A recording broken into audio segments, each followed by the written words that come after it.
Hello, I'm in a 2012 Dodge Ram 1500, and today I'm going to show you to turn on and off your traction control. So this symbol shows that your traction control is off right now, and then you can toggle between this with this button. So click it once to turn it back on, click it again to turn it off. And typically times you'd want it off is, say if you're towing something, you'll usually want it off so that the transmission isn't interfering, or at least that not compatible with the trailer. And then other times, if you're on really rough road conditions, like a lot of loose gravel, ice, mud, and say you're getting stuck in the mud and you don't want your wheels to spin a certain way, you might have this turned off. And then something else to note: if you keep pushing this on and off, but the symbol doesn't go away here, that means there's probably like a code or an error. So you might need to fix something in your suspension system.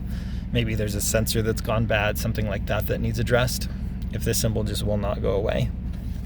But if everything's working properly, this would be how you switch it. But I hope this is helpful. Hope you have a wonderful day.